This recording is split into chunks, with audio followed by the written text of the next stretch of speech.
Dear student, मैं दीपक वर्मा आप सभी लोगों का अपने और आपके इस प्यारे से चैनल डीएसवी फिजिक्स में स्वागत करता हूं। कैसे हैं आप लोग बच्चों? मैथमेटिकल टूल्स में आज ये सेकेंड लेक्चर है और इस लेक्चर में आज हम इंटीग्रेशन करना सीखेंगे। लास्ट लेक्चर में हमने आपको डिफरेंशिएशन समझाया था। बच्चों के रेस्पॉन्स आ रहे हैं, काफ़ी अच्छा लग रहा है, आप लोगों का प्यार मिल रहा है, बहुत अच्छा लग रहा है मुझे। आज का ये लेक्चर बहुत इंपॉर्टेंट होने वाला है। क्लास 11th के बच्चे जो 10th के रिजल्ट के बाद में एंटर कर रहे हैं और आगे उनका टारगेट जो है 2024 नीट का, 2024 जेई मेंस का, तो वो मैथमेटिकल टूल्स पढ़ना शुरू कर दें। और आज का टॉपिक बहुत ही ज़्यादा इंपॉर्टेंट है, ये इंटीग्रेशन है। इंटीग्रेशन बच्चों वहाँ पर यूज़ होता है जहाँ चीज़ें काफ़ी लेंदी हों, यानी कि जहाँ पर हमारे सामने कॉम्प्लिकेटेड सिचुएशंस आ जाएं। जैसे मैं बोलूँ कि मुझे कोई इनफाइनाइट लॉन्ग वायर है, उसका मुझे मान लो फील्ड निकालना है, ठीक है, तो मैं क्या काम करूँगा, उस वायर की लेंथ को इंची टेप लेके या मीटर स्केल लेके मैं नापने तो जाऊँगा नहीं कितना बड़ा वायर है, इनफाइनाइट लॉन्ग वायर है, काफ़ी बड़ा है, ठीक है। तो उसके लिए मैं अब एक लिमिट लगा देता हूँ और लिमिट लगाने के बाद में मैं उसको इंटीग्रेट कर देता हूँ। तो बच्चों यहाँ इंटीग्रेशन का रोल यही है कि जहाँ चीज़ें काफ़ी बड़ी होती हैं, लेंदी होती है, मान लो एरिया की बात करें, काफ़ी बड़ा एरिया है, उसका एरिया का इंटीग्रेशन करना है, तो वो ये पूरा एरिया निकाल के ले रहा है, ठीक है, तो मैं करूँगा इंटीग्रेशन। तो इंटीग्रेशन बच्चों आपके दो टाइप के होते हैं। इंटीग्रेशन में हम सबसे पहले बात करेंगे नंबर 1, ये आता है इनडेफिनिट इंटीग्रेशन। Indefinite integration. और सेकेंड नंबर पे आता है बच्चों डेफिनिट इंटीग्रेशन, ठीक है। तो इनडेफिनिट इंटीग्रेशन जो होता है बच्चों, उसमें आपको लिमिट नहीं दी होती है, ठीक है। आपके सामने क्या है कि कोई बाउंडेशन नहीं है, कोई लिमिट नहीं है, तो ऐसे इंटीग्रेशन को हम बोलते हैं इनडेफिनिट इंटीग्रेशन। और जहां पर आपको लिमिट दी गई हो, आप बाउंडेशन में हो, किसी फंक्शन के बाउंडेशन में हो, तो वहां पर हम यूज करेंगे डेफिनिट इंटीग्रेशन, यानी उस इंटीग्रेशन को हम बोलेंगे डेफिनिट इंटीग्रेशन। तो अब इंडेफिनिट इंटीग्रेशन को हम समझते हैं। तो इंडेफिनिट इंटीग्रेशन में बच्चों number 1 indefinite integration. Indefinite integration के कुछ फॉर्मूले हैं जिसे आपको नोट करना होगा। बेसिकली काइनेमेटिक्स जब आप चैप्टर नंबर 3rd में आएंगे, यूनिट वाइज है पूरा, तो तब आपको पता चलेगा कि कितना बड़ा ये रोल है इसका इंटीग्रेशन का, बहुत ज़्यादा इंपॉर्टेंट रोल है। मैं स्पेशली बायोलॉजी वाले बच्चे जो बायोलॉजी स्ट्रीम से हैं, नीट की प्रिपरेशन कर रहे हैं, उनको बड़ा दिक्कत आती है, तो अभी से अपना बेस स्ट्रॉन्ग करके चलेंगे तो बहुत ज़्यादा उन्हें अच्छा रहेगा। तो इनडेफिनिट इंटीग्रेशन के बच्चे कुछ फॉर्मूले हैं। जैसे मैं बोलूँ, अगर सबसे पहले इंटीग्रेशन का मैं सिंबल समझूँ, तो ये इंटीग्रेशन का सिंबल होता है, ठीक है। आगे डी के साथ में एक्स वाई जेड जो भी लिखा हो उसके रेस्पेक्ट में इंटीग्रेशन करना होता है, ठीक है। मैं इस वीडियो में सारे के सारे इंटीग्रेशन कवर करा दूंगा जो 11th और 12th में फिजिक्स में यूज होते हैं, ठीक है। अब मान लीजिए ये इंटीग्रेशन है एक्स की पावर एन डी एक्स, ठीक है, यानी इसका मतलब ये हो गया कि हमें फंक्शन है हमारे सामने एक्स की पावर एन और हमें इंटीग्रेट करना है, यानी ये सिंबल को पहचान के हमने बोला कि हमें इसको इंटीग्रेट करना है एक्स की पावर एन का, किसके रेस्पेक्ट में करना है, तो वो रेस्पेक्ट हो गया एक्स, क्योंकि आगे लिखा हुआ है डी एक्स।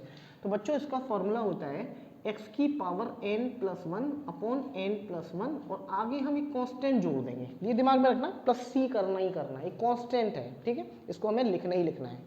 तो ये एक फॉर्मूला है, इस फॉर्मूले पे बेस हम कुछ न्यूमेरिकल करते हैं। मान लीजिए आपसे बोला इंटीग्रेशन एक्स की पावर 5 dx, तो इसको सॉल्व कीजिए। तो ये इंडेफिनिट इंटीग्रल है, इंडेफिनिट इंटीग्रेशन है, क्यों? क्योंकि यहाँ पर हमें लिमिट नहीं दी गई हुई, ठीक है। तो अब हम इसे कैसे करेंगे, एक्स की पावर 5 प्लस 1 अपॉन 5 प्लस 1 और प्लस सी, इसका आंसर हो जाएगा एक्स की पावर 6 अपॉन 6 प्लस सी। भाई एक पावर हमें, जो हमें पावर दी हुई है उस पावर में एक हमें ऐड करना है, क्योंकि फॉर्मूले में ये है, ये फॉर्मूला बड़ा इंपॉर्टेंट फॉर्मूला हो गया आपके लिए, ठीक है। इसी प्रकार मान लीजिए आपके सामने एक इंटीग्रेशन दे रखा है एक्स की पावर 6 dx, ओके। इसको कैसे सॉल्व करेंगे, तो इसकी हो जाएगा 6 प्लस 1 अपॉन 6 प्लस 1 और ये कांस्टेंट को हम ऐड कर देंगे, आपका हो जाएगा एक्स की पावर 7 अपॉन 7 प्लस सी, ठीक है। चलिए और न्यूमेरिकल करते हैं। मान लीजिए आपके सामने दे दिया इंटीग्रेशन 2x² dx, इसका कैसे करेंगे, या 2x की पावर 3 dx, इसका करिए। तो आप क्या करेंगे, सबसे पहले 2, अब देखिए 2x की पावर 3 है तो 2 एज इट इज, एक्स की पावर हमें एक्स में ही इंटीग्रेट करना है ना, तो एक्स को ही देखिए, टू एक कांस्टेंट है, कांस्टेंट का मल्टीप्लाई हो रहा है, तो आप इस फंक्शन को ऐसे भी लिख सकते हैं, कांस्टेंट को बाहर ले लिया और एक्स की पावर 3 dx, तो आप इसे ऐसे कर सकते हैं 2 इंटू एक्स की पावर 3 + 1 यानी 4/4 प्लस सी, ये 2 2 ज़ा 4 हो गया, आपका आंसर आ जाएगा एक्स की पावर 4/2 प्लस सी।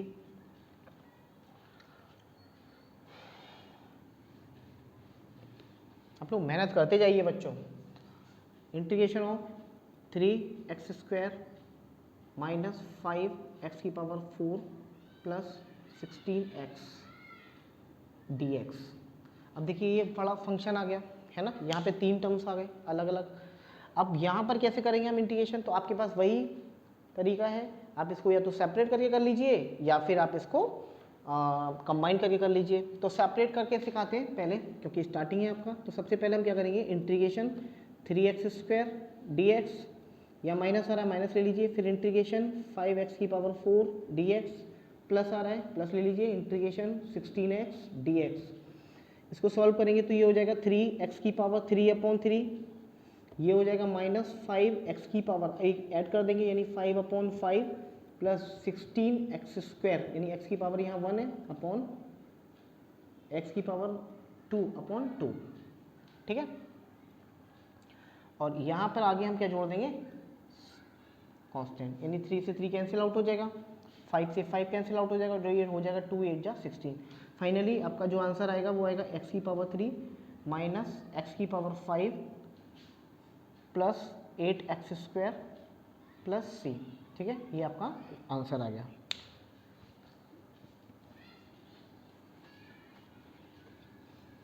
इंटीग्रेशन करना देखिए, आप प्रैक्टिस करते रहिए। इंटीग्रेशन में कोई ऐसी कलाकारी है नहीं है कि इसमें इतना बड़ा टेंशन आप लोग ले लेते हैं।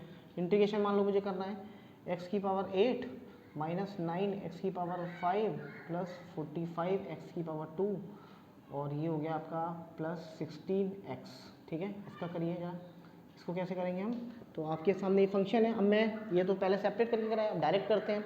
x की पावर 8 है तो पहले इसको ही कर लेते हैं, तो ये हो जाएगा x की पावर 9/9, या माइनस है तो माइनस लिख लीजिए, 9x की पावर 6/6 प्लस 45, करना कुछ नहीं, पावर ऐड करनी है बस, x की पावर 3, देख लेना फंक्शन किसका है, x का है तो x में ही करना है जो कुछ करना है, 3 प्लस 16x² प्लस c। देखो जहाँ x में जितनी पावर होती है उतने का ही डिवाइड दे देते हैं, ये आपको समझ में आने लगा होगा, ठीक है।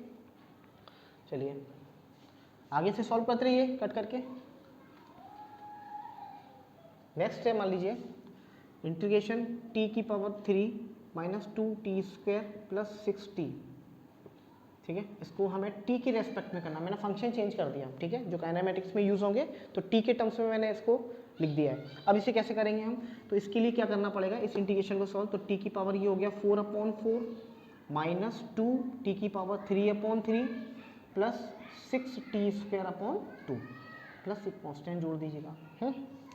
मान लीजिए आपसे बोलता है इंटीग्रेशन 6 dx, अब ये कांस्टेंट है, अब इस कांस्टेंट का कैसे करेंगे, तो बच्चों कोई भी कांस्टेंट हो, इंटीग्रेशन dx हो उसका आंसर x आना है, इंटीग्रेशन dt हो इसका आंसर t आना है, इंटीग्रेशन dz हो इसका आंसर z आना है, इंटीग्रेशन dp हो इसका p आना है, इंटीग्रेशन ऑफ dy हो इसका y आना है। कैसे, ठीक है, तो मैं इसको प्रूफ कराता हूँ। इसका प्रूफ ऐसे होगा, मुझे प्रूफ करना है, मान लीजिए proof of integration dx equal to x, ये मुझे प्रूफ करना है। तो क्या करूँगा मैं, इस इंटीग्रेशन करना, यहाँ तो कोई x का फंक्शन है नहीं, आप लोग सोच रहे होंगे कि यहाँ x का फंक्शन है नहीं, अब मैं इंटीग्रेट करूँ तो करूँ किसको, तो x का फंक्शन बना लीजिए। इसको मैंने ऐसे लिखा x की पावर 0 dx। अब क्या करना है, x में 0 में एक ऐड करना है और नीचे भी एक ऐड कर देना है, 0 + 1, क्योंकि किसी की पावर 0 होती है बच्चों तो उसका आंसर 1 होता है, तो x की पावर 0 का आंसर 1 हो गया, तो ये 1 dx ही तो है जो चीज़ हिडन है, तो ये हो गया x/1, finally you will get x। Differentiation में बच्चों आप लोग ध्यान रखना, कांस्टेंट का डिफ्रेंशिएशन 0 होता है और किसी कांस्टेंट का इंटीग्रेशन वही नंबर आ जाता है या वही डिजिट आ जाएगी जिसके रेस्पेक्ट में हो रहा है। बेसिकली इंटीग्रेशन डिफ्रेंशिएशन का उल्टा ही तो है, जिस प्रकार डिफ्रेंशिएशन इंटीग्रेशन का उल्टा है उसी प्रकार इंटीग्रेशन डिफ्रेंशिएशन का उल्टा है। चलिए कुछ और न्यूमेरिकल करते हैं। इंडेफिनिट इंटीग्रेशन के। मान लीजिए आपके सामने इंटीग्रेशन दिया हुआ है 2t³ minus 4/t plus 6t² minus 15t plus 32। इसका आपको करना है t के रेस्पेक्ट में, मान लीजिए, ठीक है। तो कैसे करेंगे हम? अब देखिए ये 4/t है, तो अब 4/t यानी ये 1/t हो गया। अब 1/t, अब जैसे देखिए डिफ्रेंशिएशन होता है log x का, अगर बेस हो तो ये होता है 1/x। इसी प्रकार अगर आप इंटीग्रेशन करेंगे 1/x का तो ये कितना हो जाएगा? log x, ठीक है। तो ये अब log वाले टर्म्स आ रहे हैं, तो यहाँ पर मैं कैसे करूँगा? 2t⁴/4 माइनस 4 log t हो गया ये बेस t, ठीक है, plus 6t⁵/3 minus 15t² plus 32। अब देखिए 32 का इंटीग्रेशन तो 32t, 32 बाहर आ जाएगा, 32 को 32t, है ना। ये आपका आंसर हो जाएगा। चलिए बच्चों, अब हम करते हैं डेफिनिट इंटीग्रेशन को। डेफिनिट इंटीग्रेशन में बच्चों हमें लिमिट दी हुई होती है, ठीक है ना, डेफिनिट इंटीग्रेशन। तो अब सेकेंड नंबर पे हम पढ़ेंगे definite integration. Definite integration, definite integration में क्या है? यहाँ पर जैसे मान लीजिए x⁴n dx है, तो ये कितना हो जाएगा? ये a to b। अब देखिए जो नीचे लिखा रहता है उसको हम बोलते हैं लोअर लिमिट। यहाँ से हमें इंटीग्रेट करना है, स्टार्ट करना है, और जहाँ पर आता है यानी फाइनली b लिखा हुआ है तो हमें b तक करना है। तो इसका फॉर्मूला वही है x⁴n प्लस, पहले तो आपको नॉर्मल इंटीग्रेशन सॉल्व करना है, और यहाँ कांस्टेंट अब हम ऐड नहीं करेंगे। अब हम क्या करेंगे इस इंटीग्रेशन में? सबसे पहले हम क्या करेंगे, जहाँ जहाँ पर x आ रहा है वहाँ पर पहले b पुट करेंगे, यानी फाइनली हमें अपर लिमिट पुट करनी है, फिर माइनस कर देनी है लोअर लिमिट। कैसे? जैसे x⁴n+1 है तो ये हो जाएगा b⁴n+1/n+1 माइनस a⁴n+1/n+1, ठीक है। तो बेसिकली आपको ये फॉर्मूला ध्यान रखना है, आगे आप इंटीग्रेशन सॉल्व कर सकते हैं। चलिए इसके कुछ एग्जाम्पल करते हैं।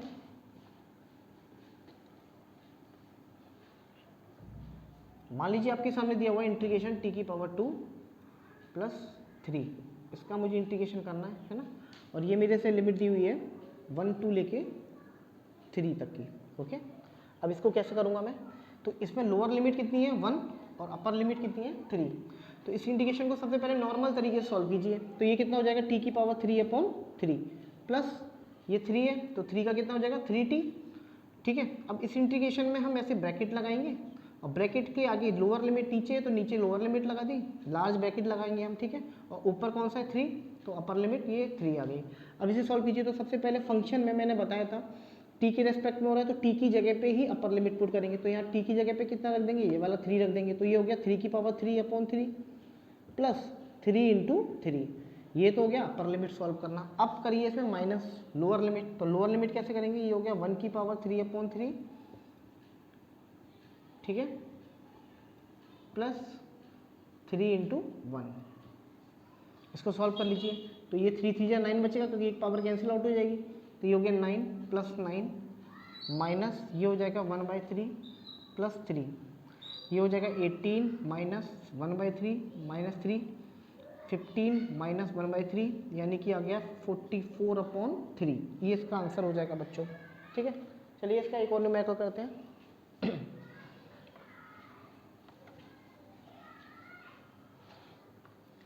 मान लीजिए हमको दिया हुआ है इंटीग्रेशन में t² plus 2t plus 6 dt, तो ये करना है मुझे 0 से लेके 1 तक, ठीक है। इसको कैसे करूँगा मैं?